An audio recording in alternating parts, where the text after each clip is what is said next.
لو أنزلنا هذا القرآن على جبل لرأيته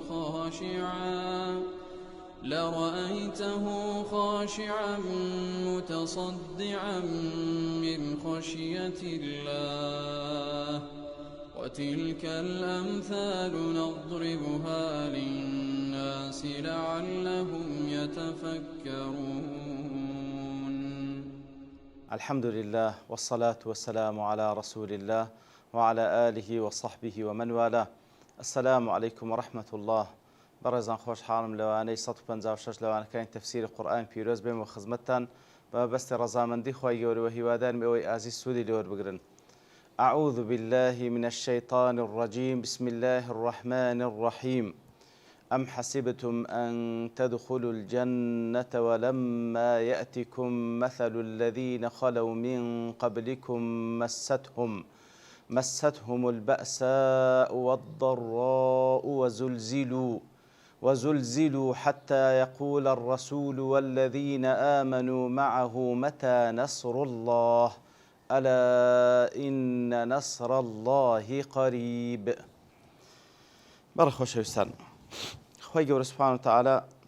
لەو ئاەتەدا دەفەرمی ئەم حەسیبتم ئەن تەدخولوا الجەنە، یان وا تێگەیشتینە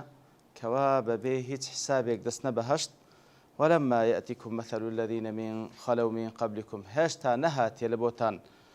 هەواڵی ئەوانەی لە پێشەنگۆ ڕۆیشتن لە پێغەمبەران عەلەیهیمو الصەلاة وەسەلام و لە ئیمانداران کە لەگەڵیان بوون. مەسەتهم البەئساء والضەڕاء، تووشی ئەنواعی ئێش و ئازار بوون، هەم لە ماڵیان هەم لە لاشە و بەدەنیان. وزلزلوا، هەروە هەژان بەو موسیبەتانە حتى گەیشتە ئەو ڕادەی يقول الرسول والذين آمنوا معه متى نصر الله، گەیشتە ئەو ڕادەی کەوا پێغەمبەر عەلەیهی الصەلاة وەسەلام لەگەڵ ئیمانداران بڵێن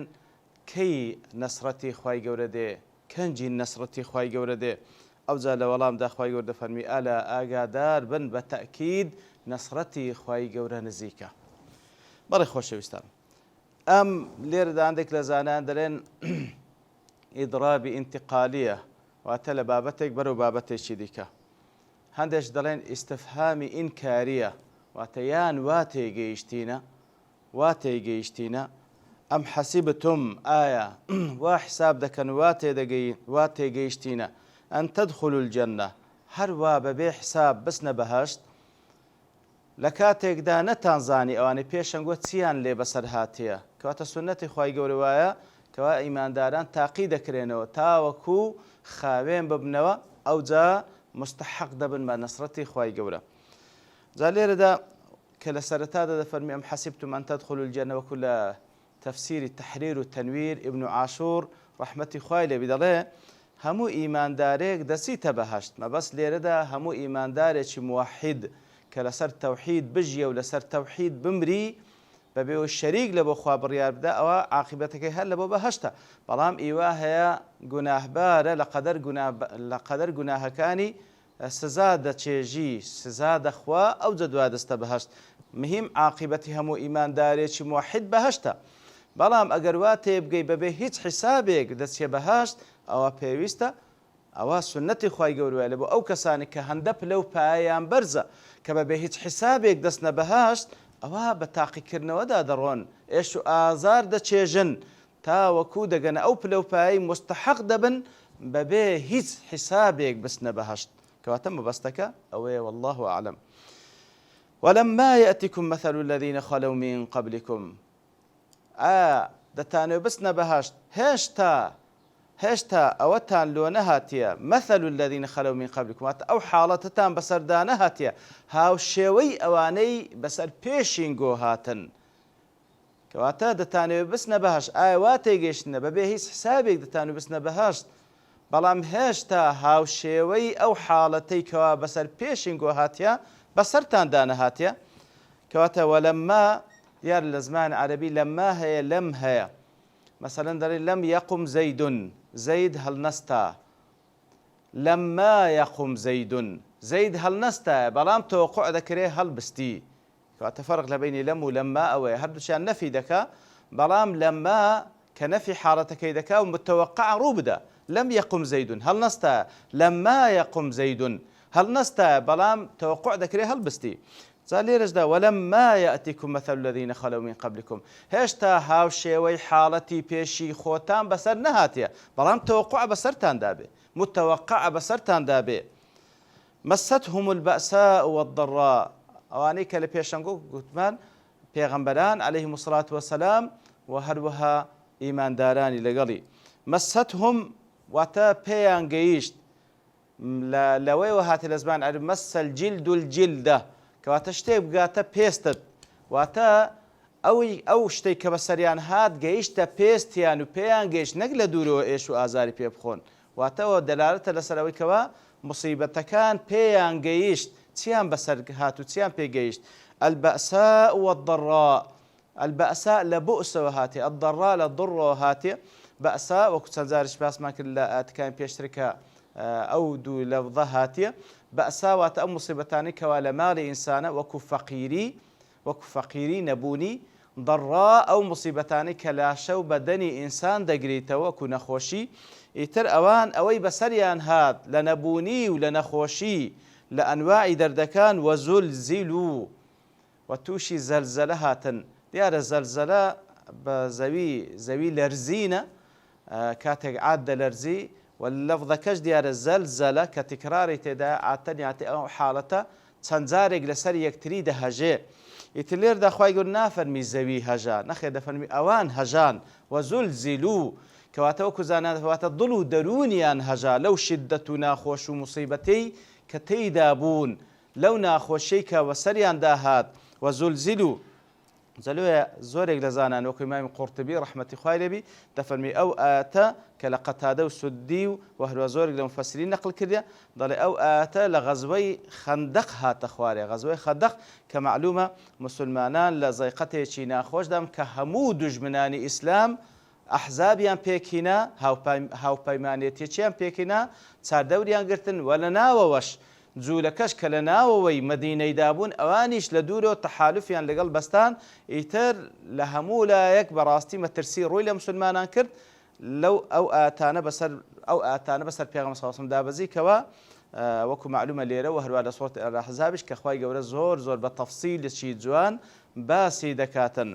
هەندێکی لە زانان دەفەرمون دەربا ئەو ئاتە دابەزی لە کاتێکدا کە غەزوەی ئوحود ڕوویدا کە معلومە ئەوین لەوێن دەرێش مسلمانان حفتا صحابي تدا شهيد بو پیغمبر صلى الله عليه وسلم تدا بريندار بو هندش لزانان دفرمون او اتدابزي لبو دلنواي كردني كوزبران كاتك ولا مدينه دا لمكه دا مال حال وخزم وكس خوان بديهش لبيناي خوي قوره رويان لمدينه كرد ايتر بهر سببك بي خوای گەورە سبحانه وتعالى وەکو قاعدەیەکی عام کە باز دەکات دیارە وەکو چەند جاریش باسمان کردیە کاتێک کە سەبەبی نزول باز دەکرێت لە بۆ ئەوەی کەوا زیاتر وەکو زانان دەفەرمون لە بۆ تێگەیشتنی ئاەتەکەیە لەو حاڵەتەی دابەزیە ئەگەر نا هەموو ئاەتەکان العبرة بعموم اللفظ لا بخصوص السبب کەواتە ئاەتەکان ئەویان لێ وەردەگرێت کەوا بعموم اللفظ واتە لفظ عامەکە عبرەت و پند و ئامۆژگار وەردەگیرێ و هەروەها تایبەت ناکرێ بەو سەبەبەی کە لە پێناوی دابەزێکەوەتەوە هەروەکو بە سەحابە فەرموویتی خوای گەورە سوبحانه وتعالى لە دوای سەحابەش جیل لە دوای جیل ئێستا بە ئێمە دەفەرمی و بە ئیمانداران دوای ئێمەش دەفەرمێت تا ڕۆژی قیامەت لەبەرەوەی قورئانە و خوای گەورە مخاطبەی هەموو ئەجیالی مسلمانان دەکات. أم حسبتم أن تدخلوا الجنة ولما يأتكم مثل الذين خلوا من قبلكم مستهم البأساء والضراء وزلزلوا كواتهجان يعني حالتي شوان بس هاد ضليان لقل داهجي إتر ليردا وزلزلوا التعبير لشدتي أو وضعي كواتي كوتبون حتى يقول الرسول والذين آمنوا معه متى نصر الله كواتا ئەو حاڵەتەتان هێشتا بەسەر نەهاتی کەوا بەسەر پێشینگۆ هات کەوا بەو شێوەی تووشی زەلزەلە هاتن تووشی وەزعی هەندە ناخۆش هاتن هەتا وەکو گەیشتە ئەو ڕادەی کەوا پێغەمبەر هەر پێغەمبەرێک بی لێرەدا بە ئەلیف لام هاتیە ئەوەی پێشینینگۆ پێغەمبەر عەلەیهی سەڵات وەسەلام سەڵات وسەلام خوای لە هەمووان بی لەگەڵ ئەو ئیماندارانەی لەگەڵی بوون گوتیان مەتا نەسڕ الله مەتا نەسڕ الله کەنجی نەسڕەتی خوای گەورە دێ دیارە ئەوەلاً هەموو پێغەمبەران عەلەیهیموسەڵات وەسەلام لەلایەن خوای گەورەوە هەواڵیان پێدرا و وعدەی نەسرەتیان پێدرایە و کاتێش کە تووشی ئەو حاڵەتەدا دێن ئیتر بە تەکید داوای نەسرەتی خوای گەورە دەکەن سبحانه وتعالى بەڵام سنەتی خوای گەورە وایە وەکو لە سوورەتی الأنعامش دەفەرمی ولقد كذبت رسل من قبلك فصبروا على ما كذبوا وأوذوا حتى أتاهم نصرنا ولا مبدل لكلمات الله ولقد جاءك من نبأ المرسلين كواتا لبيشت يا محمد صلى الله عليه وسلم چەندین پێغەمبەری دیکە کە هاتن سەڵات و سەلامی خۆیان لەسەربی هەمویان ولقد كذبت رسل من قبلك هەمویان لەلایەن قەومەکانیان بە درۆ زاندران و هەروها ئەزیەت دران سەبریان کرد هەتا وەکو نەسرەتی خوای گەورە هات هەتا وەکو نەسرەتی خوای گەورە هات ئیتر ئەوە سنەتی خوای گەورەیە سبحانه وتعالى مسلمانان بە پێغەمبەرەکانیانەوە عەلەیهیمو الصلاة وەسەلام تووشی ئیبتلا و میحنەت دێن لە حەقی پێغەمبەران عەلەیهیمو الصلاة وەسەلام کەوا مەعسوومن لە گوناه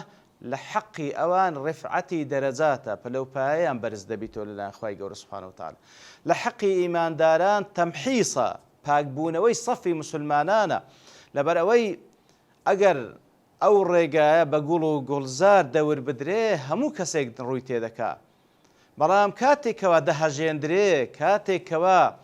مصیبەتی بەسەردادێ ئیتر ئەو سەفە خاوێن دەبیتەوە لە دەغەل و لە پیس و پۆخل و لەوانەی کەوا بە درۆ هاتین ناو سەفەی ئەو کەسانە دەمینێنەوە خۆڕاگرن کەوا بە یەقینەوە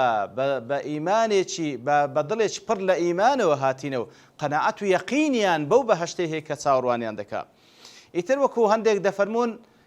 وەکەئەنەما خوای گەورە سبحانه وتعالى مسلمانان لە تافتە دەدا ئیتر سەبرە ئەوەی کەوا دەمینێتەوە تەنها ئەوانە نەکەوا خێریان پێ وەکو لە سوورەتی هەر لە هەمان سوورەتی ئەلبەقرەدا هاتێ خوای گەورە باسی قسەی تاالوت و جالوتمان لۆ دەکا کەوا چەند بوون لە ئاخیری چەندمانەوە ئیتر سنەتی خوای گەورە هەروایە سنەتی خوای گەورە هەروایە ئیتر لە خلالی تاقیکردنەوە و گوتمان بەڕاستی ڕازگۆ وەکو لە سوورەتی العنکەبوت دەفەرمی ڕازگۆ و درۆزن لێک جیا دەبنەوە ئیماندار و منافق لێک جیا دەبنەوە و فتنە و ئیبتلاش وەکو فتنە وەکو ئەو لەفظە کە چەند جارێکی باسمان کرد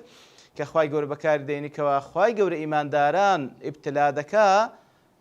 تووشی فتنە و ئیبتلا دەکا دەفەرمی فتنە بە مانای ئەوەی دەکاتێکەوە زێڕەنگر زێڕ و زی و لەسەر ئاگردا دەنێ و دەی سووتێنی و دەی تاوێنتەوە لە نەتیجەدا ئەوەی کەوا پیس و پۆخلەواتە و لە بابڕێن وەکو زێڕ و زیوەکەین لێی جیا دەبیتەوە ئیتر لە خلالی ئیبتلا و تاقیکردنەوە بەڕاستی ئیمانداران ئەو پۆخلەواتیان کە تێیدا لێیان جیا دەبیتەوە ئیماندارێکی خاڵیس دەمینێتەوە ئیتر ئەو سنەتی خوای گەورەیە سوبحانە وتعالە جا لێرەدا کاتێکەوە پێغەمبەر عەلەیهی سڵات وسەلام لەگەڵ ئیمانداران دەڵێن مەتا نەسڕ الله ئەوە تعبیر لە چ دەکا تعبیر لەوەی دەکا کەوا لە حاڵەتێکی زۆر ناخۆشدا دەژیان لە حاڵەتێکی زۆر ناخۆشدا دەژیێن وعدەیان پێدرایەکەوە نەسرەت دێ بەڵام کەنجین دێ واتە زۆر دەخایەنی ئەو وەزعە زۆر دەخایەنی ئەو نەسرە ئەو وەزعە ئیتر دیارە هەر سنەت خوای گەورەش وایە وەکو سنەتە کەونیەکەی ئەگەر ملاحەزە بکەین لە شەودا ئەو پەڕی تاریکی لە پێشی هاتنی فەجرە کەواتە کاتێکەوە زۆر تند بوو وەکو زانان دەفەرمون ئیشتەدی ئەزمەت و تەنفەریجی کەواتە هەرچەندی ئەزمە توندتربی ئاخر توندی ئەوجا فەرەج لە دوایە ئەوجا فەرەجی لە دوایە کەواتە سنەتی خوای گەورەیە ئەو پەڕی تاریکی شەو ئەوجا فەجری لە دوادادێ فەجری لە دوادادێ کەواتە بەڕاستی ئینسانی مسلمان پێویستە سەبر بگری ئەوەی کە لێردا مەبەستە لە حاڵەتێکی وا ناخۆش درێژە دەخایانی لە سەریان هەتاوەکو حتا یەقولوا مەتا نەسڕ الله هەتاوەکو دەڵێن کەنجین نەسرەتی خوای گەورەی کەواتە وەکو بە زمانی عەرەبی دەڵێ ئیستیبطاء للنەسر کەواتە ئەوان کەوا دەفەرمون لە پێغەمبەر و لە ئیمانداران واتە پێیان بەطیئە ئەو نەسرەتە کەنجین دێ کە خوای گەورە وعدی دایە سبحانه وتعالى مەتا نەسڕ الله و هەروەها لێرەشدا ئەوەشی لێ وەردەگیرێ کاتێکەوە پێغەمبەر عەلەیهی سڵات وسلام لەگەڵ ئیمانداران دەڵێن مەتا نەسڕ الله لە حاڵەتی ئەو پەڕی شیددەت و ناخۆشی پەنا لە بۆ غەیری خوا نابن چاویان لە دەستی غەیری خوا نییە فلانە قووەت و فلانە دەوڵەت و فلانە جێگا بەهانەیان دابێن نا چاویان لە ئاسمانە و لە نەسرەتی خوای گەورەیە لەبەرەوەی چاک دەزانن وما النصر إلا من عند الله نصرت إلا لا يجزي هدكوا لا إخوايا سبحانه وتعالى نصر ملكي خوايا والله يؤتي ملكه من يشاء خواي جورج ملكي خوي داتا كسانك خواويستي لسربي سبحانه وتعالى كوا أهل بن لبو أو نصرتي لبو أو فخر شانازي ونعمتي كبيان دبخشي أو زال لولام دا خواي جورج فرمي ألا أقادار بن إن نصر الله قريب أقادار بن نصرتي خواي جورج نزيكا وكتمان سنة خواي جورج لو بري شدة دا نصر الدي حتى دقات وكل سورة يوسف جلا آخرك حتى إذا استيأس الرسل دقنا حالة يأس كلمين داري تفصيل بيدين إن شاء الله أو جا أتاهم نصرنا سنة خواي جورج كبراستي دقات بالنسبة بشر دقات حالة يأس هدز روشنايق نامينيت كبيبينيت أو جا خواي جورج سبحانه وتعالى سنتي وكوا دنيري نصرتي خوي دنيري وكل حديث يقدا كوا ابن تيمية رحمتي خوي بالعقيدة واسطية هنايتي نظام براستي مداي صحتي سندكي بلام كلوي هنايتي وبرين بأثرك أجر نظين حديثها تفرمي خوي جورج سبحانه وتعالى عبادكاني بابرين بدكاني خوي تعقيد كاتو أو زاد فرمي ينظر إليكم أزلين قنطين فيظل يضحك يعلم أن فرجكم قريب سبحان الله خوي جورج سبحانه وتعالى بابرين بندكاني خوي تعقيد كرديته وتماشان دكا به وابوينا قد قناعت ياخذ أمليا نما نصر الدابي بلكو زياتر تصاورين لناوتسون دكن أو زا خوي جورج بيدكني سبحانه وتعالى عجب لا سرت عجب ربنا من قنوط عباده وقرب غيره خوي جورج تعجب دكا سبحانه وتعالى تعجبك ولا يقبى خوي لو إكوا بندكان به وابوينو وخوي جورج دزايني كوا نزيك تغيير بيتن قران كاري دابي أو زاد فهم تماشات عندك به وابوينا خوي جورج بيدكني لبر أوي دزاني يعلم أن فرجكم قريب يعلم أن فرجكم قريب يتر دیارە هەندێک لە زانایانی تر بە شێوەیەک کەس ئەو ئاەتیان لێک دایتەوە بەڵام لەبەر نەمانی کات لێردا دەوەستین بە پشتوانی خوای گەورە لەوانەی داهاتوو دێین باسی ئەو تەوەجوهی دووەمیش دەکەن لە تەفسیرە ئەو ئاەتە وصلى الله وسلم على نبينا محمد وعلى آله وصحبه أجمعين وآخر دعوانا أن الحمد لله رب العالمين. لو أنزلنا هذا القرآن على جبل لرأيته خاشعا متصدعا من خشية الله وتلك الأمثال نضربها للناس لعلهم يتفكرون